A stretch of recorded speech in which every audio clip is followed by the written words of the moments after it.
Jadi mengapa harus ada bala tentara? Karena itu ditinjau dari sudut kepemimpinan. Jadi bisa ditinjau dari sudut bagaimana Allah Subhanahu wa taala memimpin orang mukmin. Bisa juga dipahami bahwa perjuangan itu jangan hanya mengandalkan bantuan dari luar jangkauan manusia, tapi harus diatur dengan taktik dan strategi yang unggul. Minta bantuan pada Allah itu bukan sambil berdiam diri. Makanya ada aturan. Wa kana Allahu azizan hakima. Mengunci ayat ini menggariskan bahwa tentara langit dan bumi yang dimiliki Allah itu sebagai bukti kekuasaan dan kebijaksanaannya. Juga garis semuanya itu dikomando bisa oleh Allah Subhanahu wa taala. Tapi jika dikaitkan dengan ayat sebelumnya, maka kepemimpinan Allah itu dengan ajiz. Jadi kalau kita lihat pengunci ayat 4 dengan ayat 7, sehingga dalam memimpin tentaranya itu dengan 3 asma. Pada ayat keempat aliman, pada ayat ketujuhnya ajizan, tapi hakimannya sama 2. Jadi kalau dijumlahkan bijaksananya lebih banyak Allah itu, karena hakimannya berulang. Yang pertama diawali aliman, pengetahuannya hebat. Yang kedua azizan, hakimannya bijaksana. Jadi penerapan ini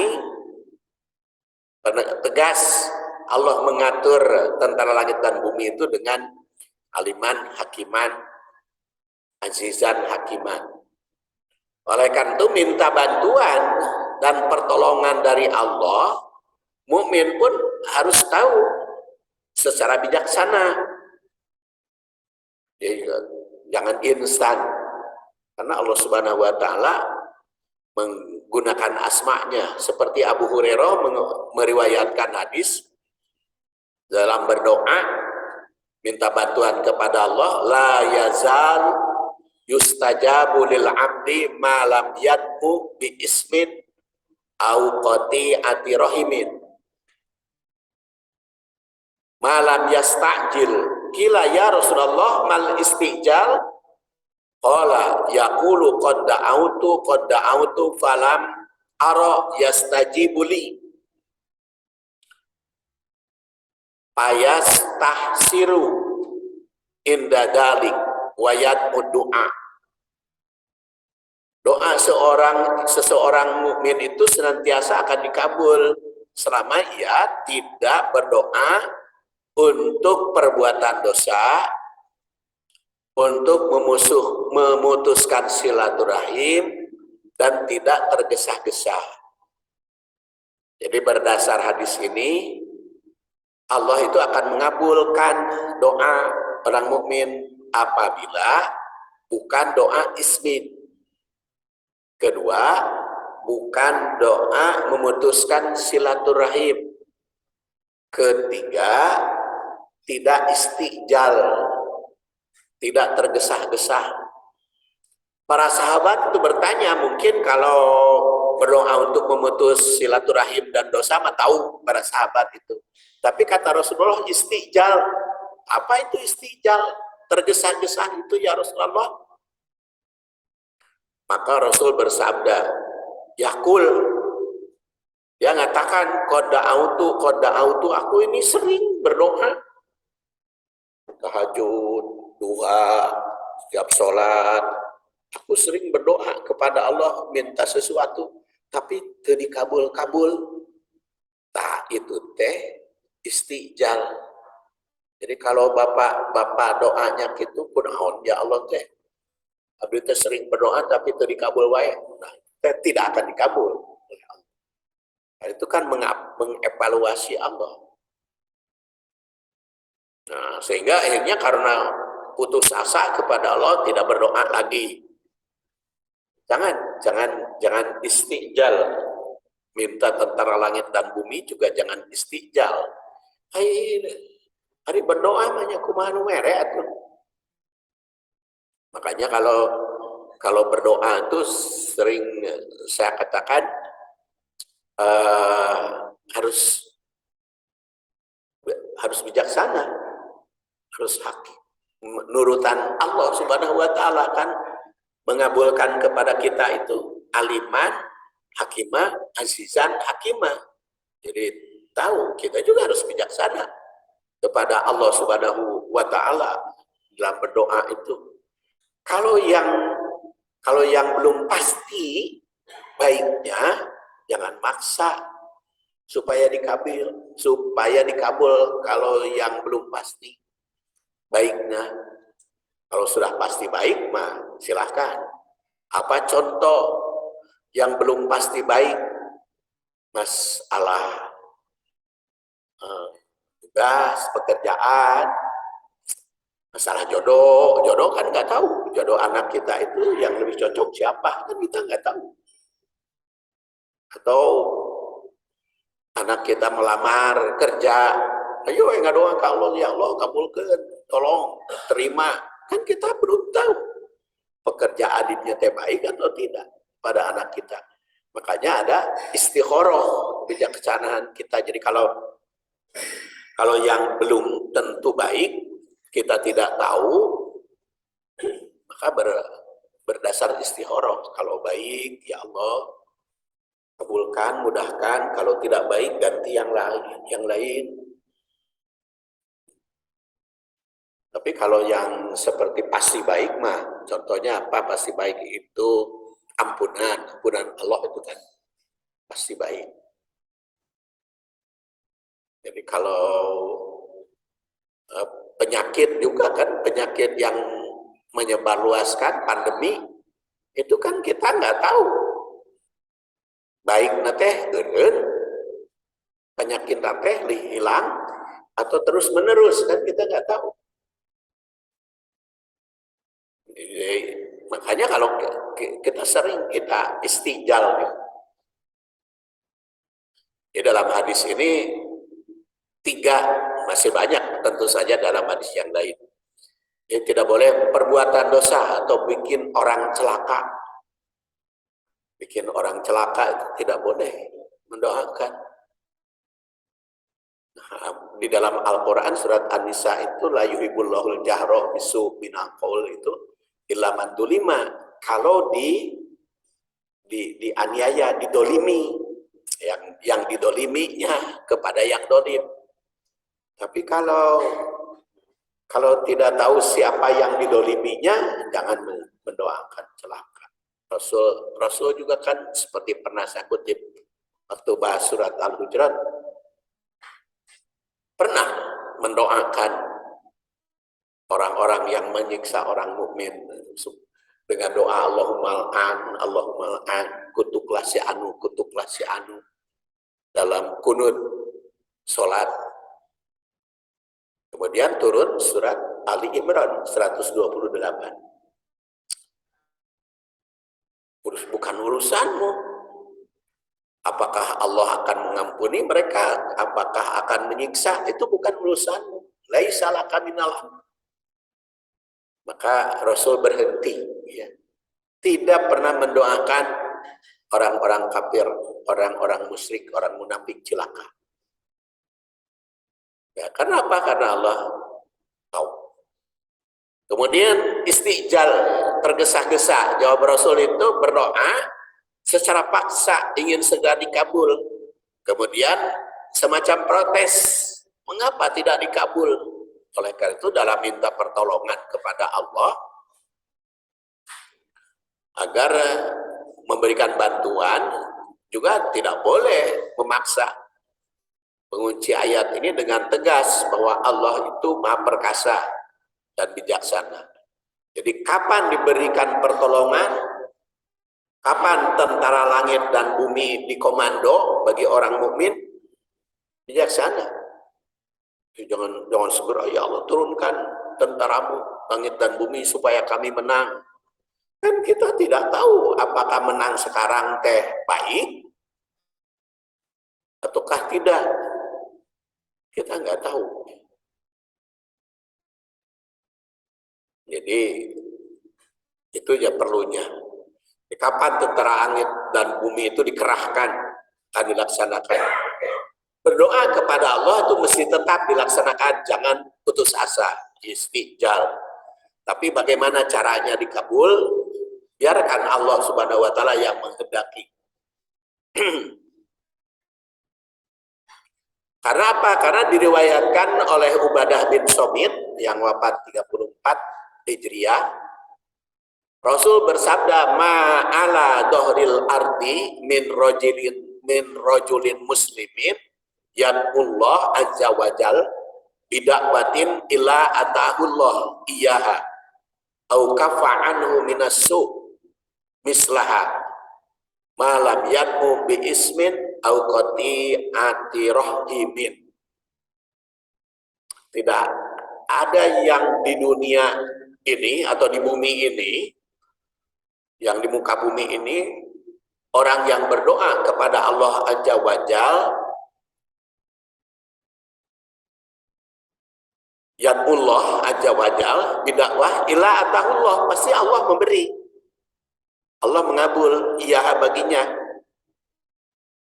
au kafa'anhu minasu, atau menggantinya dari yang jelek menjadi baik, mislaha malam yad'u bi ismin au qati'ati rahmin, kecuali selama doanya bukan untuk dosa dan memutus silaturahim.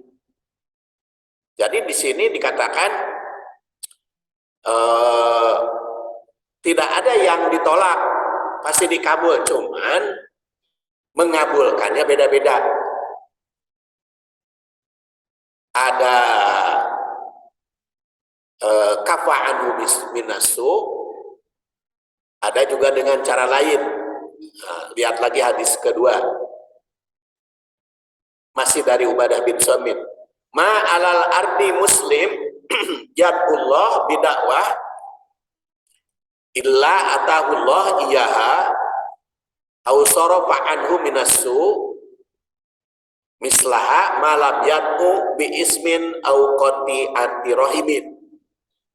Faqala rajulun minal qaum idza nuksir qala Allahu aksar.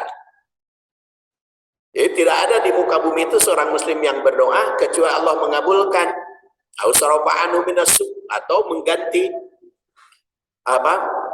menghentikan yang buruk-buruk selama dia tidak berdoa untuk dosa dan silaturahim. Sehingga sahabat tuh bertanya, kalau begitu mah ya Allah berdoa banyak atuh supaya walaupun tidak dikabul dapat pahala di akhirat.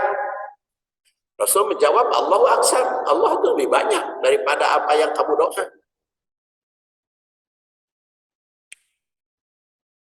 Jadi dari kedua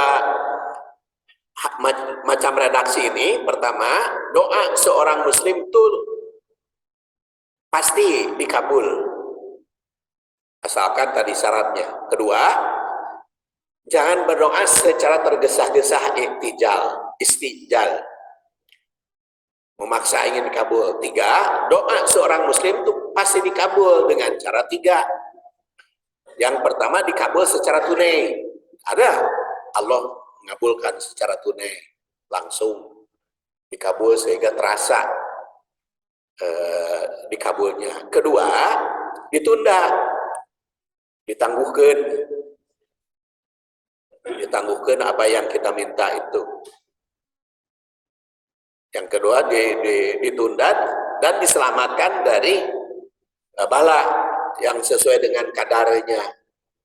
Jadi kita minta sesuatu kepada Allah, padahal Allah menggantinya dengan menyelamatkan kita dari suatu penyakit atau dari suatu bala.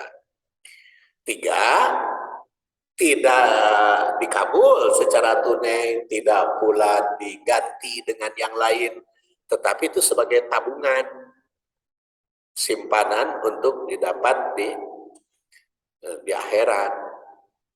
Kan kita biasanya di dalam kehidupan sehari-hari suka lebar itu malah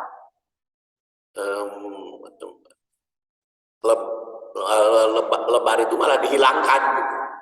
Contohnya harta ya, dalam harta. Kita kan kalau menyebarluaskan harta untuk kepentingan orang, itu kan seakan-akan kita menghilangkan gitu, menghilangkan harta kita. Kalau kita nyumbang harta ke masjid gitu ya, ke orang miskin, orang fakir, ke orang-orang yang butuh, itu merasa harta kita itu lepas gitu, hilang. Karena yang jadi milik kita mah nu dimakan, nu dipakai sendiri. Padahal justru itu nu menjadi milik kita abadi mah. Milik kita abadi itu kan titipan itu. Kalau kita nyumbang masjid itu kan sebetulnya titip harta kita ke masjid, rek disamper ke di akhirat. Jadi kan titip itu kan ke masjid itu. Jadi kalau kita ke masjid masukkan kencereng 20.000, jajan 100.000, nah anu jajan mah hilang. Anu 20.000 mah hilang,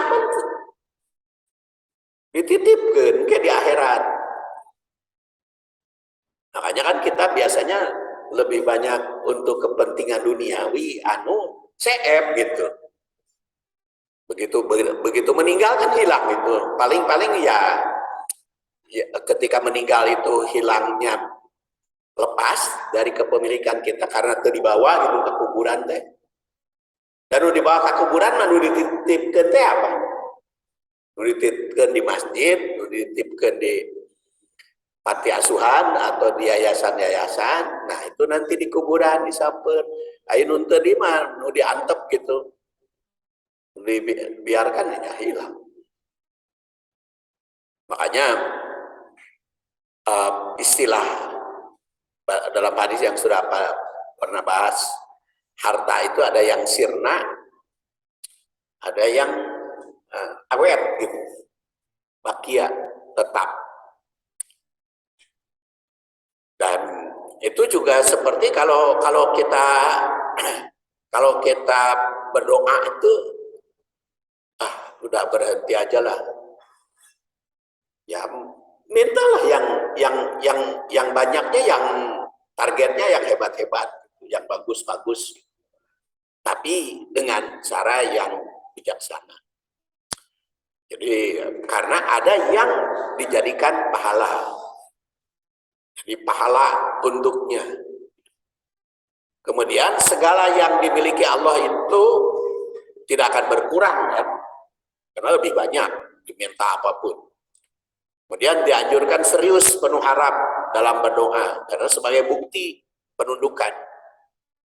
Dan boleh meminta dengan doa dalam jumlah banyak apapun karena Allah tidak akan kurang. Dan jangan berhenti supaya dapat pahala. Nah, dalam urusan tentara Allah, silahkan berdoa agar mendapatkan bantuan. Namun pertolongan Allah tentang tentara itu ada yang bisa dilihat secara nyata, fisiknya, ada yang tidak. Dalam surat Al-Ahzab dikemukakan, ya ayyuhalladzina amanu dzkuru nikmatallahi alaikum idja'atkum junudun fa'arsalna alaihim rihan wa junudan lam tarauha wa kana Allahu bima ta'maluna basira. Jadi ada yang terlihat, ada yang tidak terlihat. Ada lam tarauha. Jadi ada yang bisa fa'arsalna alaihim rihan wa junudan lam tarauha wa kana Allahu bima ta'maluna basira. Jadi berdasar ayat ini, bala tentara Allah itu ada yang nampak seperti angin ribut, bisa juga yang tidak nampak seperti malaikat. Oleh karena itu berdoa. Silakan tentang tentara Allah, Tapi kalau berdoa tentang tentara Allah itu bukan hanya bala tentaranya tarurun gitu. Tentara Allah itu seperti tadi yang tidak terlihat, yang nampak. Sekarang kita lihat takwilnya, takwil ayat. Pertama, Allah Subhanahu wa Ta'ala memiliki tentara baik di langit maupun di bumi. Semua itu bisa dikomando kapanpun, dimanapun, dan untuk kepentingan apapun. Kedua, orang munafik dan musyrik telah berburuk sangka kepada Allah dengan tuduhan akan membiarkan Rasul dan umatnya terkalahkan. Ayat ini merupakan bantahan terhadap mereka. Tiga, Allah Maha Perkasa, tentaranya tidak terkalahkan oleh siapapun. Ini merupakan tafsir berita gembira bagi orang mukmin. Dan terus berjuang membela kebenaran, mengalahkan kemungkaran. Membela kebenaran, mengalahkan kemungkaran. Empat, Allah Subhanahu wa Ta'ala bijaksana dalam penggunaan tentara langit dan bumi. Disesuaikan dengan keadilan dan kebijaksanaan. Allah tidak langsung menyiksa munafik, musyrik, kafir secara langsung. Karena itu memiliki ketentuan sesuai kebijaksanaan. 5. Ayat 7 ini sebagai tafsir bagi mukmin, berita gembira bahwa Allah akan memberikan pertolongan dan sekaligus tandir bagi orang munafik dan musyrik. Tatbiknya, mintalah pertolongan kepada Allah dalam segala perjuangan, baik dalam politik, ekonomi, berniaga, berbisnis, maupun utamanya dalam dakwah. Allah memiliki tentara langit dan bumi yang bisa dikomando. Dalam bisnis juga kan harus berdoa, ya Allah, tentara di bumi jangan kau kenakan kepada dagangan kami, sebab kan kadang-kadang tekannya huan, tiba-tiba kebakaran. Jadi itu tuh di luar itu, di luar kebakaran itu kan di luar dugaan, di luar dugaan. Itu tentara apa yang lahir sebetulnya. Ente kebakaran angin ribut, ente angin ribut de kebakaran gurdu banjir tekanyawan, banjir tekanyawan. Itu sampai di Garut itu ke apa yang daerah Cikajang, Cibanjar, apa namanya, itu sampai sawah habis, itu sawah hektaran tidak ada, jadi sungai semua. itu yang Garut ke sana itu naon ke daerah naon itu, saya sempat ke sana habis banjirnya ke sana, ya Allah, ya sawah jadi seep, jadi sungai itu sawah, sungai besar. Nah itu kan ada dalam segala kehidupan itu ada yang tidak terjangkau oleh akal pikiran kita. Nah itu hanya yang tidak terjangkau itu hanya berdoa kan pada Allah, ingin selamat, ingin keselamatan. Makanya saya sarankan kalau dalam berdoa itu targetnya harus bagus gitu. Harus bagus target. Kan sering kita, ya Allah, sehatkanlah kami supaya bisa beribadah kepadamu. Beribadah kepadamu mah bisa itu sehatnya. Dan sehatkan kami supaya bisa beribadah kepadamu, kan bisa. Beribadah kepada Allah mah bisa. Kergering ibadah. Jadi mungkin kalau ingin sehat mah targetnya, ya Allah, sehatkanlah saya supaya bisa beribadah kepadamu dan berbuat baik kepada manusia, bisa membantu. Ya Allah, jadikan saya orang kaya supaya bisa berinfak kepadamu dan juga membantu orang miskin. Jadi bermanfaat. Seorang istri berdoa, ya Allah sehatkanlah saya supaya bisa melayani suami secara baik. Suami juga, ya Allah berdoalah saya, aku berdoa kepadamu supaya bisa melayani istri dan membahagiakan istri di masa selamanya. Itu jadi ada gandaan ya.